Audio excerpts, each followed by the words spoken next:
back to the Big Picture. It's 9:27 on your Friday. Joining us right now, we have Kadada Bethel Thompson. Thank you so much for joining us today. Thank you are with the having Boys me. and Girls Club. I am. So we're talking about, I want to be clear on this. We're talking about Teen Takeover, this event tonight. We're not talking about teen takeovers. Yes. They're Not the bad ones. Not the bad ones. We're talking about the positive ones. Yes. So what is the Boys and Girls Club putting on tonight? And I know this is a yearly event. Try to explain it to us. So it's called our annual Teen Takeover. So it's a space where our teens can come. They can have a night of fun. It is all teen driven. So it is their idea. They're planning the activities. They're planning the panel conversations. They are planning all the things that their peers would want to do so they can really use their voice to do the things that they want to do. So when we say Teen Takeover, I know it has recently got negative connotation, but we've been using the word. And so we're not going to let a few bad things destroy something that we've built that is really positive for our teens and that is youth driven from them on what they want to see and do. Right, and because, the Boys and Girls Club really just has this wide net of the teens and the youth that you guys capture, those who, come from all sorts of different backgrounds. And a big mission of the Boys and Girls Club is setting up all of these kids for success. And when it comes to the issues of truancy and absenteeism in schools, what goes on at the Boys and Girls Club to try and encourage these kids to go to class? So to your point, we serve a wide range of kids. We go from kindergarten through 12th grade. So, and one of our core values is learning, life workforce readiness, and then really instilling them the values of what it means to have an education. But we do it in a fun way, right? So we provide homework help. We have vocabulary where we play learning games with the kids and really just giving them experiences that, one, open and broaden their horizons, but also show the importance of education to get to some of those goals. And we provide a safe space. Everybody at the Boys and Girls Club is going to get homework help. Everybody's going to learn. So you're not the outlier there when it comes to learning. So really instilling in our kids a sense of self-esteem and confidence so they can be the standout in their school environment. So when it comes to absenteeism and being present at school, our kids can show up in those spaces comfortably and feel confident that they are in the right place. So we're still kind of in summer, right? I know school's going to start very, very soon. I was at Target yesterday, already saw school supplies. Already, school registration is already open at the Boys and Girls Club. I was like, summer's over in our mind. We're on to the school year. Absolutely. But looking back at this summer, what did the Boys and Girls Club offer to these kids in the community to, have an extra thing to do to stay safe and just stay kind of out of trouble? Absolutely. So we offer 9 weeks of programming throughout the summer, again, from K through 12th grade.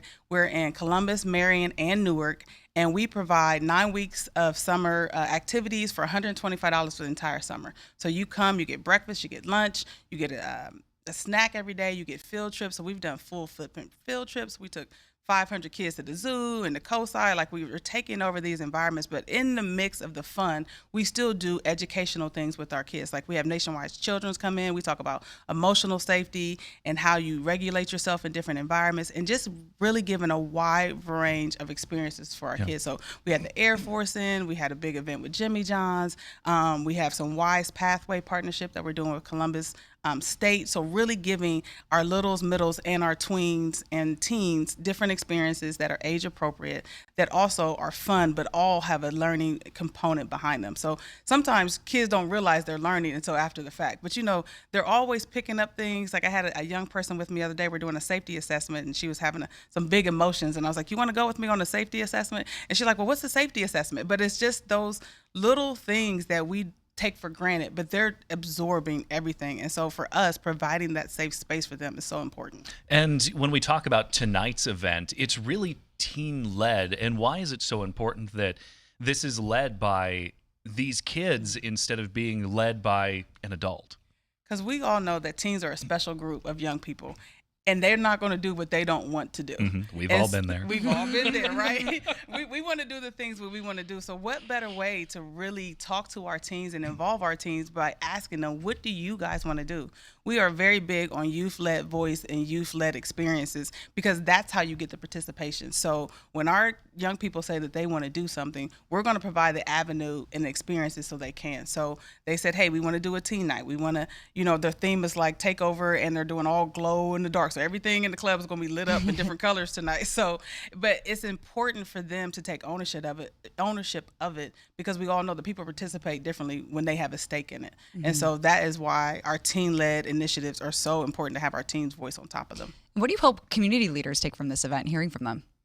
Seeing the great work that the Boys and Girls Clubs are doing, and that teen takeover doesn't always have to have a negative connotation. And then how can we work together collaboratively to continue to do these throughout the year, right? So it's nice to have a one-off event, but like, how does this something we can partner with the city and do every month for our teens? Like, are we the hub now for Columbus and teens? Like, figuring out those ways and those safe spaces, because we all recognize that we want our teens to have safe spaces, but then we all have to collaborate on how to get them there. Okay. Anything else you want to talk about as the school year starts? Are you doing anything with school supplies? Help these kids get ready? Absolutely. So talk to us school about registration is open. We open school registration on July 13th. And here's the kicker. $10 is what the school membership costs for the entire year. You can come, you can get homework help, you get life workforce readiness. We serve dinner every day and a snack, and it's $10 for the entire year. Wow. So we have 3 traditional clubs. We have J. Ashburn Center on the west side. We have Milo Grogan, which is in Cleveland and 5th. And then we have our South Side Center, which is in Reeb Avenue. All of them do after school, out of school time. And so safe spaces. So we're looking to carry over our summer experiences throughout the school year. So come find us. It's only $10 to join. You can find us on all social media platforms, Boys and Girls Club of Central Ohio, Facebook, Instagram, LinkedIn. All the information is there. All right. $10, that's just great. Yeah. $10, and you literally get a meal every day. So even if you can't come every day, like what would that look like? And we're also working on activations where we're trying to be open on a couple of those days when they have professional development and school is out. So that's something that we're working on for this school year, to really provide that space. We provide a whole week during spring break. It's $50 to go the whole week of spring break. So cost is not a barrier, and we don't want that to be a barrier for people to participate and young people to participate in our programming. Right. And for folks out in the community who want to help, obviously you guys are nonprofit work. It takes a lot to keep this going. How can the folks of Central Ohio help? So we're always looking for donations. You can do that from our website, is bgcentralohio.org. You can find us to donate. You can reach out to any of our leadership team if we're talking bigger partnerships. We're always looking for a way to support the work, because to your point, even though it's no cost or low cost to our people who participate, it doesn't low cost to put on. So we're always looking for places and spaces to be able to expand our financial footprint to be able to do this work. Wonderful. Thank you so much for coming on. Thank you so much for having me. Thank you for not making me eat a cricket too. Hey, if you plenty. want one, you can We take do one. have want a crickets. cricket. Everybody Okay. gets a cricket.